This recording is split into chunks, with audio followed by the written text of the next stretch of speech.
मैं आ चुका हूँ लखनऊ की मोस्ट इम्पॉर्टेंट प्लेस पे, जिस प्लेस की वजह से लखनऊ को जाना जाता है वो है रूमी गेट, जो कि मेरे ठीक पीछे है। मुझे बहुत प्राउड है कि मैं यहाँ का लखनऊ का रहने वाला हूँ और मैं इस डॉक्यूमेंट्री को शूट कर रहा हूँ। आइए अब बड़े इमाम बाड़े चलते हैं, वहाँ के लोगों से बात करते हैं गंगा जमुनी तहजीब के बारे में कि वो इस बारे में क्या जानते हैं और क्या हमें बता सकते हैं। तो अभी हम मौलाना कल्वे जवाद साहब के पास आए हैं गंगा जमुनी तहजीब के बारे में बात करने। तो जनाब, गंगा जमुनी तहजीब के बारे में क्या कहना है? बिस्मिल्लाहिर्रहमानिर्रहीम।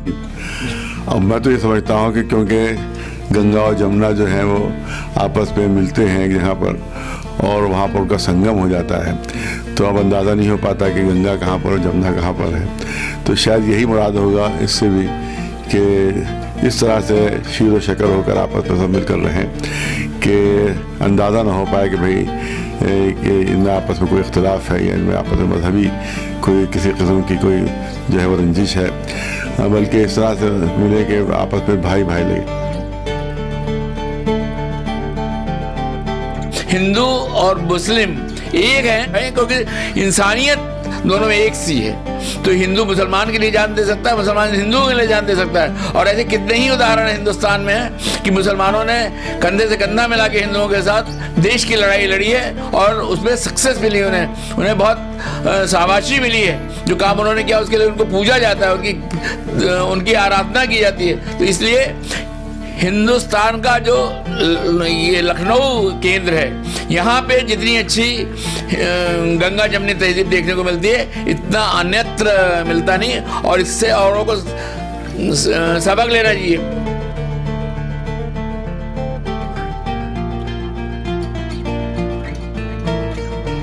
दो तहजीबों का मिलन है ये, और ये नवाबीन अवध ने ये शुरू किया था।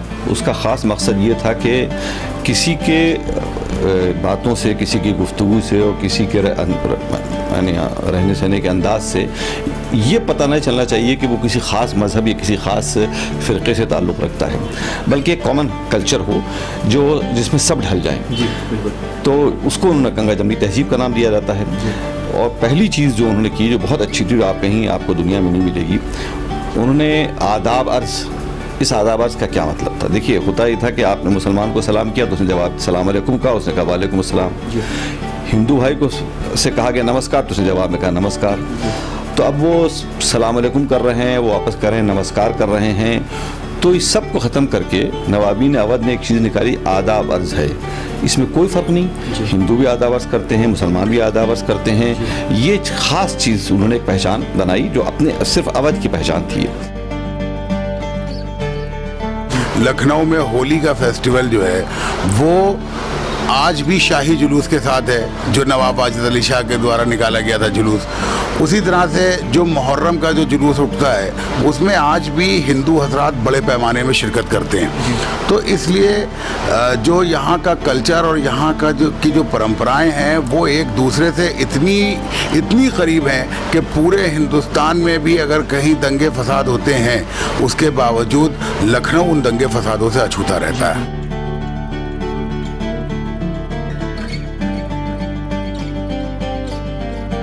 गंगा जमुनी तहजीब का मतलब यही है कि जब सभी संप्रदाय के लोग जो भी उस रीजन में रहते हैं वो जब पीढ़ी दर पीढ़ी, साल दर साल जब साथ रहते हैं, सब साथ मिलकर रहते हैं, तो ठीक उसी तरह से जिस तरह से एक दूसरे की ट्रिब्यूटरी हैं गंगा और यमुना उसमें मिल जाती है और उसके बीच में डिमार्केशन करना मुश्किल हो जाता है। इसी तरह से हम सब लोग के परिवार में हम लोग सब मिल बांट के बड़े हुए हैं एक दूसरे के, चाहे वो पहनने का तरीका हो, चाहे वो बोलने का लहजा हो, चाहे वो खाने का तरीका हो, या 30 त्योहार हो हम लोग के, वो सब हम लोग मिल बांट के ही मनाते रहे हैं। बल्कि मैं तो ये कहूँगा विडंबना इस चीज़ की है कि जब हम लोग एक समझदारी से एक बड़े एस्पेक्ट में, एक मैच्योर लेवल पे पहुंच गए, तब मुझे लगता है कि ये पूरा कॉन्सेप्ट जो है ये मुझे लगता है ये इन्हीं इतर सालों का है। ये पहले इस तरह की चीज़ें कहीं पे एग्जिस्ट नहीं करती थी।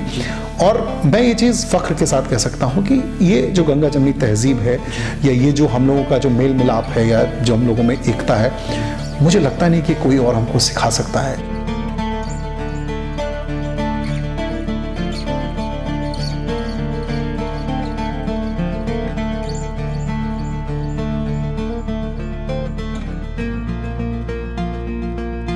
लखनऊ का जब लखनऊ में मुहर्रम होता है तो मुहर्रम में तमाम हिंदू परिवारों में भी ताजिया रखा जाता है। कई वर्षों से मुझे भी जानने का अवसर मिला है। हरीश धानुक एक ऐसे हिंदू परिवार हैं जो 40 साल से ताजिया अपने घर पे रखते हैं। वैसे मुस्लिम कई ऐसे वो हैं जो रावण का पुतला बनाते हैं, तो मुस्लिम परिवार, आतिशबाजी है तो मुस्लिम परिवार करते हैं। ऐशबाग रामलीला में कई पात्र ऐसे थे जो विभिन्न कलाकारों का रूप धरते थे रामलीला में। वो मुसलमान होते थे लेकिन वो हिंदू धर्म कथाओं का पात्र बनते थे। तो ये एक मिली जुली संस्कृति है, इसी को मैं समझता हूँ कि लोग कभी गंगा जमनी सभ्यता का नाम देते हैं। वो गंगा जमनी तहजीब है ज़बान में, लिबास में, खानों में, ज्वेलरी में और रहन सहन के अंदाज में और रस्म रवाज में। जिस तरह से आप देखें कि गुलदस्ता जब बनाया जाता है तो गुलदस्ते में अलग अलग फूल होते हैं। गुलाब भी है, बेला भी है, चमेली भी है, गेंदा भी है, सब है, सब अपने अलग अलग फूल होते हैं। लेकिन जब गुलदस्ता बन जाता है तो फिर वो एक साथ मिल जाते हैं, वो एक गुलदस्ता हो जाता है। फिर हम कहते हैं एक गुलदस्ता है और वो जोड़ा जाता है इंसानियत की डोरी से।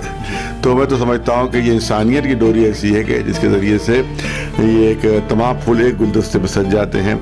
उसमें कोई फूल मुसलमान हो सकता है, कोई हिंदू हो सकता है, कोई सिख हो सकता है, कोई ईसाई हो सकता है, लेकिन एक गुलदस्ते में सब हैं वो।